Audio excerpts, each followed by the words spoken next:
আরে কি সময় মতো স্যালারি দেওয়া হয়?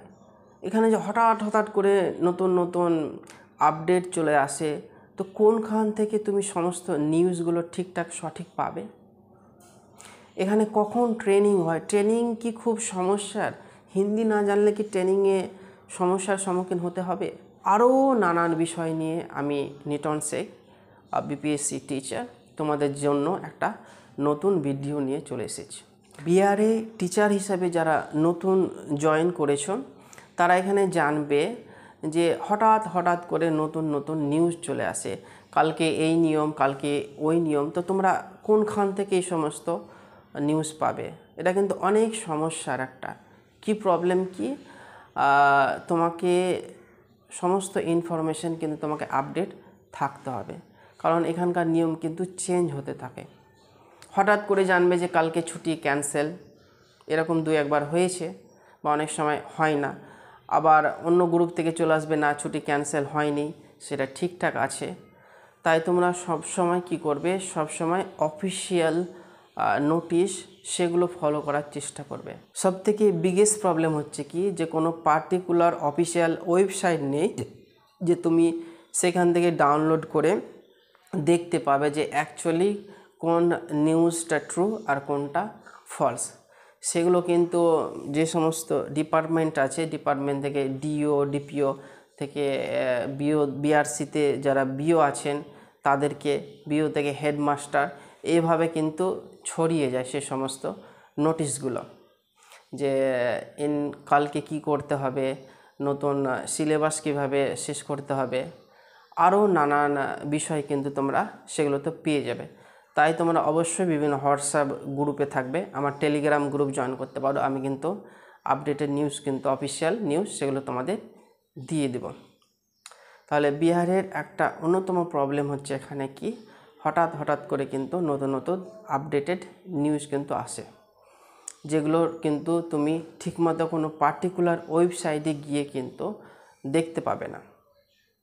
তাই তোমরা হঠাৎ করে কোনো একটা পেপার কাট দেখে বিশ্বাস করতে যাবে না।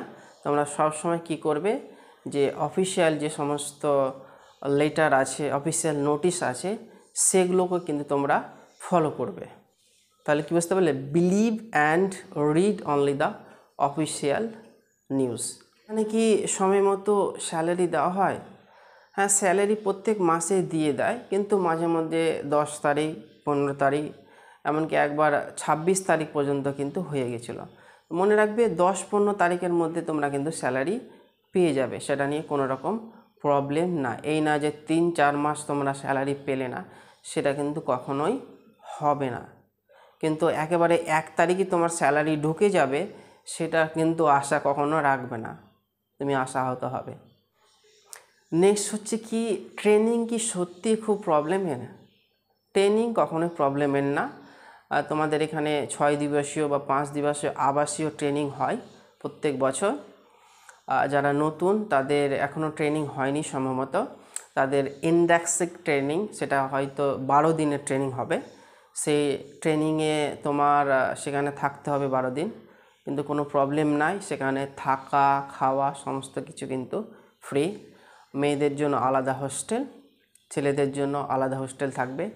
ক্লাসরুম আছে আলাদা, সেখানে তোমাদের সকাল থেকে সন্ধ্যা পর্যন্ত ক্লাস করতে হবে। ট্রেনিং নিয়ে আমি আরেকটা আলাদা ভিডিও তৈরি করব। তো ট্রেনিংটা একটু কষ্টকর, কি অনেক হিউজ অ্যামাউন্ট অফ ক্লাস করতে হয়। আর মজাদার কি, অনেক অনেক টিচার পাবে। সন্ধেবেলায় সেই ট্রেনিংয়ের মধ্যে ঘুরবে, সেই ট্রেনিং সেন্টারের মধ্যে বড় একটা ট্রেনিং থাকে, ট্রেনিং সেন্টার। তো খুব ভালো লাগবে সেখানে, কিন্তু একটা নতুন এক্সপিরিয়েন্স, সেখানে অনেক কিছু জানতে পারবে। তো এই হচ্ছে ট্রেনিং। তো ট্রেনিংটা কোনো রকম প্রবলেম হবে না, it is very adventurous, so no problem. কারণ থাকা, খাওয়া সেগুলো কিন্তু সমস্ত কিছু ডিপার্টমেন্টের দায়িত্ব। নেক্সট হচ্ছে কি, যারা নতুন টিচার যারা আছো তাদেরকে আমি বলবো, don't be demotivated to see the old teacher. অনেক স্কুলে দেখতে পাবে পুরনো টিচার যারা আছে ঠিকঠাক পড়াচ্ছে না। তাদের মধ্যে অনেক টিচার আছে সত্যি ভালোভাবে পড়ায়, কিন্তু কেউ কেউ পেয়ে যাবে যে ঠিকঠাক পড়াচ্ছে না, ফাঁকি মারছে, বেশি বেশি মোবাইল ইউজ করছে। তো তাদেরকে দেখে তুমি কিন্তু ডিমোটিভেট হয়ে যাবে না বা তাদের মতো হওয়ার চেষ্টা করবে না। তুমি অ্যাজ এ টিচার সর্বদা চেষ্টা করবে বাচ্চাদের ভালোভাবে পড়াতে। মনে রাখবে যে আমরা বেকার ছিলাম, অনেক কষ্ট করে কত পড়াশোনা করার পর আমরা এই জায়গায় এসেছি। জাস্ট প্রাইভেট স্কুলে পড়াও, সারা দিন সারা রাত পড়িয়ে তোমাকে কত স্যালারি দেবে? 10 থেকে 15,000, তার বেশি না। তার উপরে কতটা হার্ডওয়ার্কিং করতে হয়। সেখানে তুমি এখানে 45 থেকে 50,000 স্যালারি পাচ্ছ ফাঁকি মারার জন্য। তো কখনোই কিন্তু সেটা করবে না।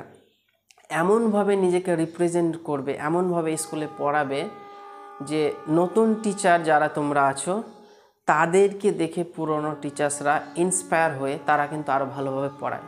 এটা কিন্তু হয়, আমার স্কুলে অনেকটাই হয়েছে। কিন্তু পুরনো টিচার্সরা ভালোভাবে পড়াচ্ছে বা পড়ানোর চেষ্টা করছে, আমরাও তাদের কাছ থেকে অনেক কিছু ভালো কিছু শিখছি। So just focus on the positive things, not on the negative, যে তারা পড়াচ্ছেন আমি কেন পড়াবো, সেটা কিন্তু কখনোই করবে না। আর একটা সমস্যা হচ্ছে কি, এখানে অনেক স্কুলে আছে কি বাচ্চারা পড়াশোনায় অনেকটাই অনুন্নত, অনেকে হয়তো ঠিকঠাক রিডিংই পড়তে পারছে না। আমি যেমন 6 to 8-এর টিচার, 6-7-এ পড়ে হয়তো ঠিকঠাক রিডিং পড়তে পারছে না, বিউটিফুল স্পেলিং কী সেটাই বলতে পারবে না। তো এইরকমও কিন্তু অনেক স্টুডেন্ট আছে, সে হয়তো কোনো নোংরা পোশাক পরে চলে এসছে, ঠিকঠাক পরিষ্কার পরিচ্ছন্ন না। তো এগুলোকে কিন্তু তোমাকে পজিটিভলি নিতে হবে, তাদেরকে ভালোভাবে বোঝাতে হবে এবং ক্রিটিসাইজ করলে হবে না যে এই বিহারে এটা খারাপ ওটা খারাপ। Just try to correct it as much as possible for you to do that. সমস্ত কিছু ঠিক করতে পারবে না, কিন্তু তুমি তোমার ক্লাসটা তো তুমি ঠিকঠাক নিতে পারবে, তাই তো? জাস্ট সেটাই তুমি খেয়াল রাখবে। তো আজকে এই পর্যন্তই। নেক্সট ভিডিওতে খুব শীঘ্রই দেখা হবে। Don't forget to like, comment and share. এর আগেও বলেছি, তোমরা বন্ধুদের সাথে ভিডিওগুলো ভালোভাবে শেয়ার করো। যারা বিভিন্ন গ্রুপে আছো সেই গ্রুপে ভিডিওটি শেয়ার করো। এবং তোমাদের যদি আর কোনো প্রশ্ন থাকে তাহলে অবশ্যই কমেন্ট সেকশানে জানাও। আর কোন বিষয়ে তোমরা ভিডিও চাও তোমরা সেটা আমাকে বলো। এখন কিন্তু নিয়মিত রেগুলারলি আপডেটেড ভিডিও তোমরা পেয়ে যাবে এই চ্যানেলটাতে। অবশ্যই সাবস্ক্রাইব করো। তোমাদের আরও যে সমস্ত নানা প্রবলেম আছে, প্রাণ রিলেটেড প্রবলেম, ই-শিক্ষা course related problem, holidays CL casual leave related problem, আরও যে সমস্যা আছে সেগুলো নিয়ে কিন্তু আমি ভিডিও নিয়ে চলে আসবো। সবাই ভালো থাকো, বেস্ট অফ লাক, বাই।